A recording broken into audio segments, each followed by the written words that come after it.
But phones are a huge part of our life for both adults and children. It's not just children that struggle with it. I mean, many of us, when we step outside the house and we've left our phones behind, we start feeling empty. Or even when our battery is around 20%, we're thinking, where's the charger? So, there's some sort of addiction that has taken over everybody in society like this. And even when we go to developing countries like Bangladesh, for example, people are addicted to their phones there just as much as over here. So it's not just a Western problem. This is a problem that the world is facing. So many of us feel this, connection with our phones. It has to be in our pockets. And children are just the same. So sometimes you might feel, like me as a parent, when my child hasn't, been good on the phone as I have expectations of him or her, sometimes I feel that they're being disobedient to me, but they're not. They're struggling with self-control, just like adults do. And this is something that's important to understand, because we expect something from the children that we ourselves can't do. The real issue here is that it's a constant distraction for us. When we wake up in the morning, we look at our phone. When we go to sleep at night, we're looking at our phone. We're endlessly refreshing different apps. Sometimes when new notifications don't even come in, we're looking at old messages. We're looking at, old comments and things like that, just to keep us engaged on that phone. Now, there are legitimate uses of phones. You've got schools now. There are so many different apps. And sometimes a kid will come home and they can't do their homework without going on to a device or something, because the school has signed up to, this app or that app, and they have to complete their homework on these apps. There's also research that the students have to do on devices. There's lots of learning apps like Maths Watch and things like that, and tutorials even. Even I make video tutorials. I expect my students to use mobile phones to watch me and teach them mathematics. But what ends up happening is that while we're on these phones, we end up going to a tangent and we start going and doing mindless scrolling instead of productive time on our phones. So the real challenge is, how do we reduce these distractions without completely cutting off phone use? Because phones are important. So what can we as parents do? What is it that we can sort of put in place, especially during the month of Ramadan? Because, like you have the start of a new year, we have all these resolutions. Ramadan could also be a time for us to start making changes that can impact us for the rest of our lives. So, for example, as parents, we can set some boundaries. One of the things I do as a parent, as a father, is when my children come home, I ask them to, and I gave my children phones very late. I didn't give them something from young age. It was only when they absolutely must have a mobile phone. And there are different reasons of why you might give a mobile phone to your child. Because this is something that I did a recent video on, where I asked parents, why did you give a phone to your child? And one of the primary things is, I want to make sure that they are safe going to school. I want to know where they are. They can communicate things with me. Things like that. And that's perfectly reasonable. As parents, we are concerned about our children, where they are, so that they can communicate with us. And that's fine. But one of the things I used to do is, when they used to come home, I used to take their phones from them, and I would have a little box or a little area that they just stack their phones up on. Okay, and I used to give them back to it when they go out or something like that. So, this is something that we could maybe apply. Maybe before iftar time, they give their phones. Maybe during Tarawih, we take their phones, and before bed, certainly, because otherwise we're up late at night scrolling on our phones rather than going to bed. And, there's this thing about the blue light, how it affects our sleep and all sorts of things like that.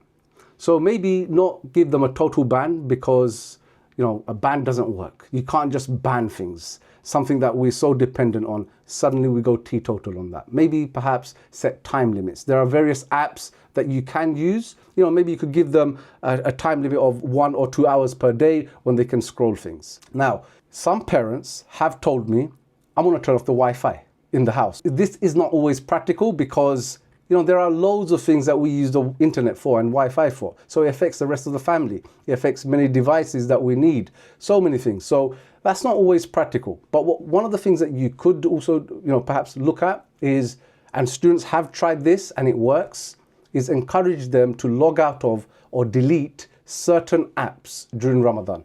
So if an app is not that useful, for example, Instagram, TikTok, and things like that, you can actually delete it from your phone. And it will be exactly as you left it when you sign up again. So delete some of these apps that keep you distracted. Another thing that has been tried and tested is students would often leave their phone in another room. So if they are, for example, doing their homework, or in the month of Ramadan, you're going to be doing things related to Ramadan, such as reading the Quran or praying, then leave it in another room. Because when we have our phone next to us, right now, I'm sure, unless you're using your phone to join this Zoom meeting, it's right next to us. And we've probably touched our phones several times during the course of the last hour, just to check notifications, just to check the football scores, whatever it is. That's how attached that phone is to us. So maybe if you leave it in another room, it becomes burdensome to go there and pick it up and look at it. And sometimes we forget, after a while, we forget that the phone is not around us. A very effective technique that I came across very recently as well, it's called the Pomodoro Technique. I don't know if you've heard of this technique. How this works is you work for 25 minutes, whatever task you're doing. It could be doing your homework, doing a piece of work, reciting Quran for 25 minutes, and then you give yourself a 5-minute break. And then you go back to doing your work again, whatever it is that you're doing, something productive. And then you give yourself another break again. And the objective is that you gradually increase your break time. The more you work, the more reward you get. So you feel like you're giving yourself some sort of reward for working really hard.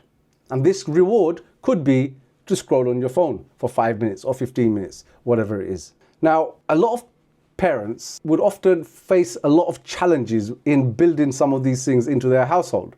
Not all the children will respond in the same way. And if you're somebody who's been really lenient with your children, suddenly just turning up really strict just won't work. You have to gradually increase that sort of discipline. So if you're somebody who's, your kids have had access, filtered access on their phone, and you don't take it in, and suddenly you go in all militant, then that might backfire. You will have a lot of, arguments and things like that you probably don't want to deal with, and you're going to create more stress for yourself. So it's probably better to accept this and say, you know what, if I'm at, let's say, there's levels 1 to 10, and 1 is being really soft, and you've been really lenient, and 10 is you've been really militant. But if you're somebody who is on the lower end of that scale, then perhaps start off at a level 3 and then work your way slowly up to a 5, up to a 6. Slowly build that up. Because if you go in from being on a 2 and you come in at a 7, that's huge conflicts will happen.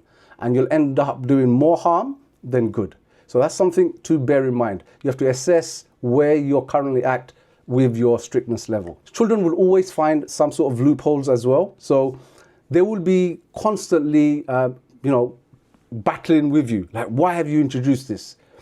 So it's important that you actually sit down and talk to them and explain to them that the goal is to help them and you're not punishing them, because they could see this as punishment and become really resentful and challenging to you.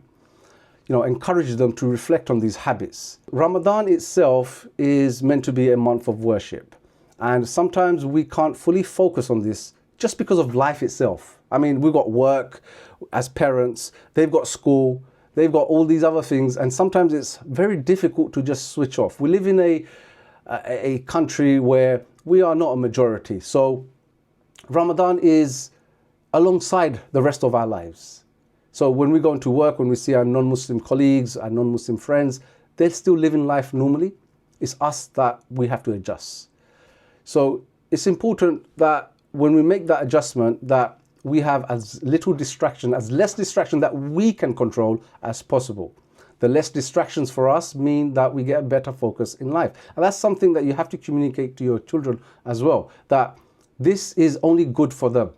Talk to them about self-control. There's an Islamic analogy where it talks about the soul being like a wild horse, and I'm sure you know this.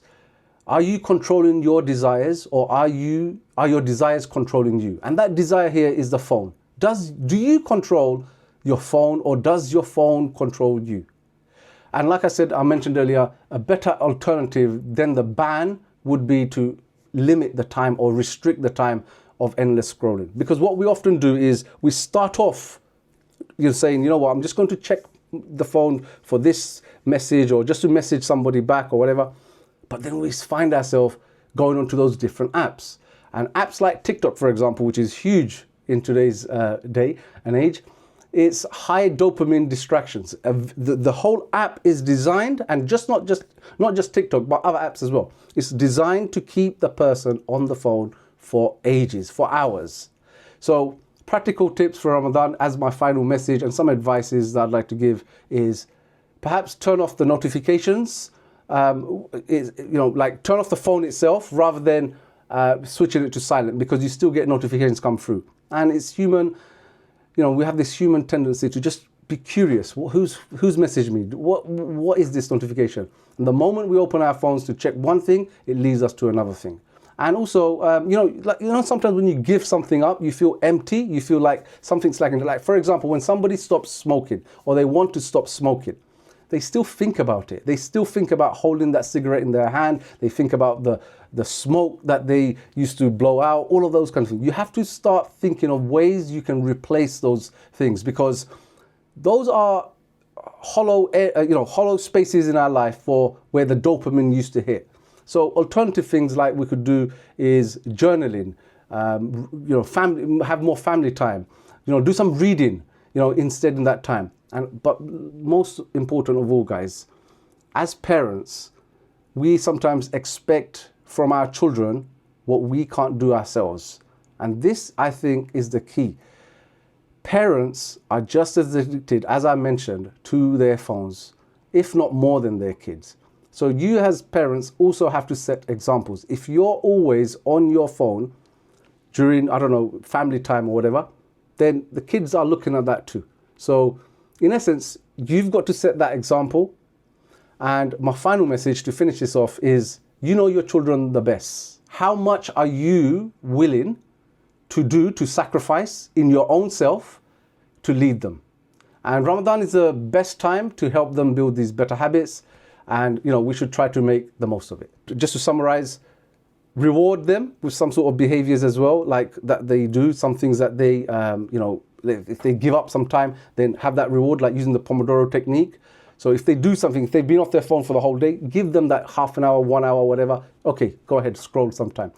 And also try to replace some of the time that they used to spend scrolling. And finally, as parents, we should also aim to set a good example. So inshallah, these are the things that I advise some of my students and also parents. And if anyone has any questions, I'll be more than happy to answer some of them.